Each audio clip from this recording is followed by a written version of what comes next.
بسم اللہ الرحمن الرحیم نحمدہ ونصلی علی رسولہ الکریم اما بعد۔ ایک آدمی نے حاتم تائی سے پوچھا، اے حاتم، کیا کبھی ایسا ہوا ہے کہ جود و کرم میں تم پر کوئی سبقت لے گیا، تم سے کوئی آگے بڑھ گیا؟ کہ حاتم تائی تو بہت سخی آدمی تھے، کچھ بات کتاب کی کچھ میری، کتاب سے ہی سنا رہا ہوں کہ سخی آدمی تھے اور ان کی سخاوت بہت ہی مشہور تھی۔ ان سے کسی نے پوچھ لیا، کیا آپ سے آگے بھی کوئی ایسا ملا آپ کو کبھی؟ تو حاتم تائی نے جواب دیا، ہاں، تائی کا ایک یتیم لڑکا کسی جگہ کا نام ہے، جود و کرم اور سخاوت میں مجھ سے سبقت لے گیا۔ میں اس کے یہاں مہمان بنا تھا، اس کے پاس 10 بکریاں تھیں۔ اس نے ایک بکری ذبح کی اور اس کا گوشت پکا کر میرے سامنے رکھا۔ جو کچھ اس نے میرے سامنے رکھا اس میں بھیجا بھی تھا، میں نے کھایا اور خاص کر بھیجا میں نے بہت پسند کیا اور کہا کہ قسم خدا کی بڑا مزیدار ہے۔ وہ چپکے سے میرے پاس سے اٹھا اور ایک ایک بکری ذبح کرتا گیا اور اس کا بھیجا میرے سامنے رکھتا گیا، اور مجھے پتا بھی نہیں چلا۔ جب وہاں سے جانے کے لیے گھر سے باہر نکلا تو چاروں طرف خون ہی خون تھا۔ اس نے اپنی ساری بکریاں ذبح کر ڈالی تھیں۔ میں نے اس سے کہا، تم نے ایسا کیوں کیا؟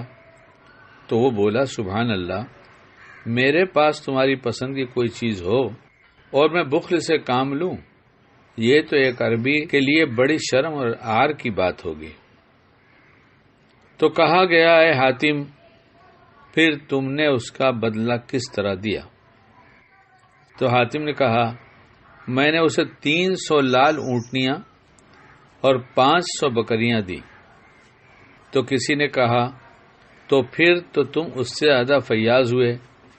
تو حاتم نے کہا، نہیں، وہ مجھ سے زیادہ فیاض ہے، کیونکہ اس کے پاس جو کچھ تھا وہ سب کا سب اس نے میرے سامنے لا کر رکھ دیا، جبکہ میں نے اسے جو کچھ دیا وہ میرے بے تحاشا مال و دولت کا بہت تھوڑا سا حصہ دیا۔ مہمان نوازی تو عربوں کا خاص وصف، یہاں تک کہ صحابہ نے جو مہمان نوازی کر کے دکھایا اس میں تو ایک قصہ عجیب ہی ہے کہ مہمان کو گھر لے گئے اور گھر میں جو کچھ تھا وہ اتنا ہی تھا کہ گھر والے کھاتے، انہی کے لیے تھا، لیکن خود بھوکے رہ گئے اور مہمان کو کھلا دیا۔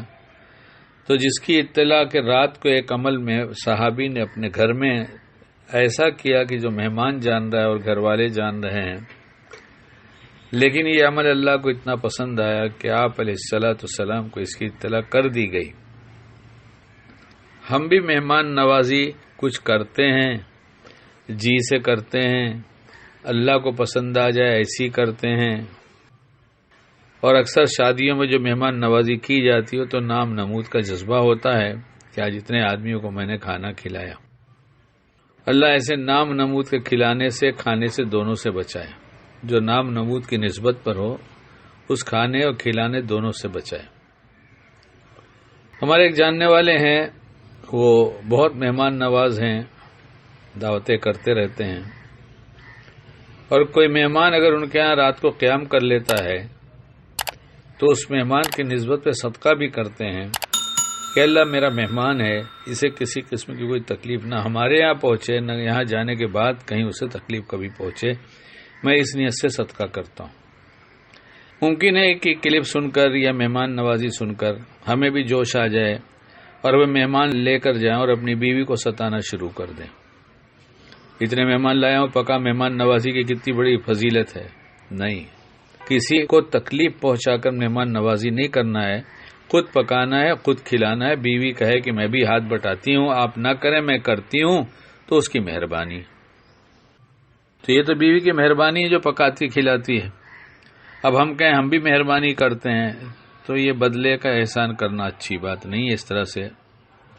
اس لیے اللہ سے بھی مانگ لینا چاہیے، اللہ جس وقت جو کام جیسے کرنا آپ کو پسند ہے ہمیں اس وقت وہی کام اسی انداز سے کرنے کی توفیق دے دیجیے۔ اللہ ہم سب کو باعمل بنائے۔